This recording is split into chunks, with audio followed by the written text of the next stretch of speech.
Welcome back to Debrief. At sundown this evening in Saudi Arabia, these were the images. An estimated 2 million Muslims arriving in the country to take part in the annual Hajj pilgrimage.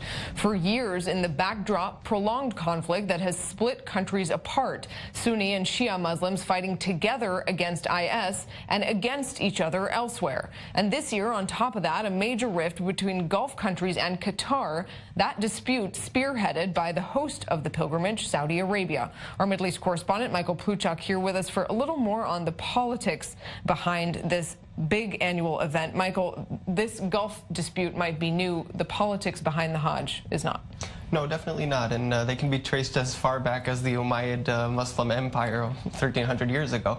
And that's often the case, isn't it? When you have a important and significant religious site, as is the case right here with Al-Aqsa Mosque, or the Temple Mount as it's known to Jews, it will oftentimes be used or in some ways manipulated for religious purposes. That's just how it goes, I guess.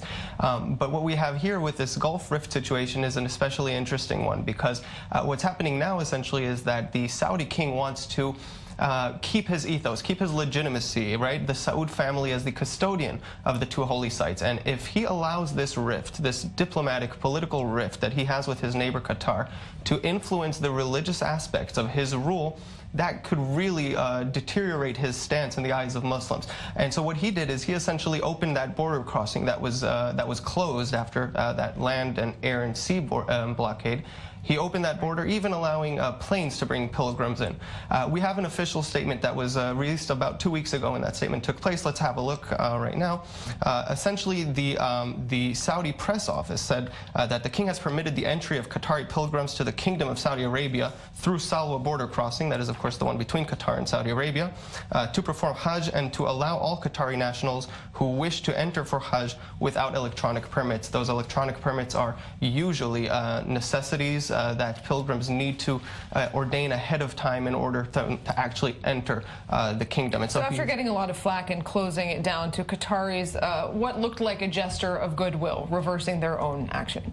Right, and the Qataris were not all too impressed with that. They've saved something of a skeptical approach to this gesture of his, and we actually also have a statement by the Qatari foreign minister, who is also saying something very similar. Let's have a listen. Despite the fact that it was politically motivated to ban the Qatari people and those living in Qatar from Hajj, and it was politically motivated to allow them to attend the Hajj season, they found a way. But Qatar welcomes such a step, because we only care about our people attending the Hajj.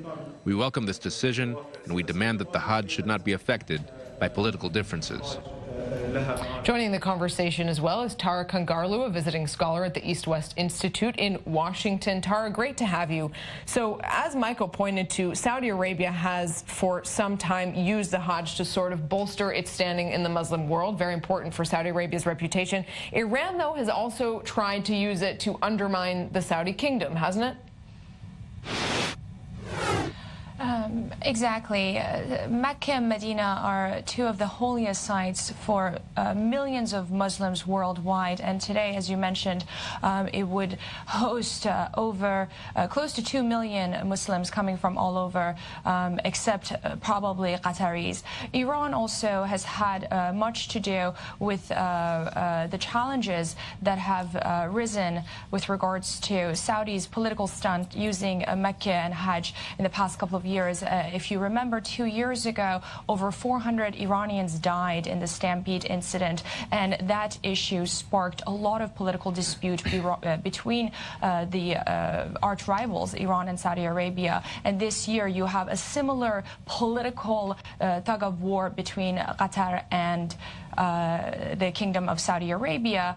But if you actually look at what's happening, Iranians are getting enough support from the Saudi government to go and join the pilgrimage in the coming days. So the organization that controls all Hajj operations in Iran is having communication with Saudi Arabia, where the organization in Qatar who handles the communication as of 2 days ago has not seen or experienced any communication with Saudi Arabia, and that's a challenge and hurdle right now. Michael, so fast forward to now when the pilgrimage is beginning, we saw some of those political statements leading up to it. How much did the politics make its way into the actual pilgrimage? Well, in terms of the number of Qataris that are actually attending this pilgrim and going through either the land or the air borders into Saudi Arabia, it's really hard to tell because at the moment this is a political standoff, and both sides have a lot to gain by showing the numbers as either exaggerated or otherwise. And so if you open Al Jazeera, for example, the Qatari news network, you'll get a certain number, a very small one. If you open Al Arabiya, the Saudi network, you'll get a much larger number. Very recently, the Emir of Mecca, though, actually, he's a member of the Saudi family, one must mention, has said that 1,564 Qataris are actually already in the kingdom, already celebrating Mecca, but we need to say this isn't a figure that both sides can.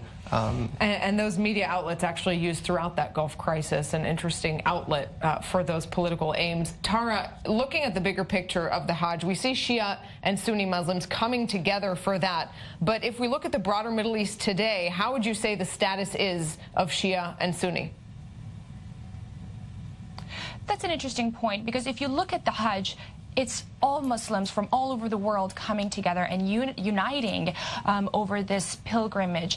And if you look at Qatar and Saudi Arabia, they are both Sunni countries. So in a way, a Sunni country is preventing other Sunnis from entering this pilgrimage, where Iran, a majority Shia country, has its pilgrims come to Saudi Arabia. So in a way, this is not a Shia-Sunni thing. It's a political divide. It has nothing to do with Islam and the religion itself. And instead of being a unifying moment for the countries in the region to come together, it's becoming a politicized issue. And you have to also look at Syria. For example, Syrian pilgrims over the years since the crisis broke in Syria has had difficulties entering Saudi Arabia and joining the pilgrimage. They have to go to a third country to get their paperwork. So over the years, instead of it being a religious moment of uniting for people worldwide, it has become a political issue. And also, one quick point I want to mention, that Saudi Arabia's goodwill only came through with communication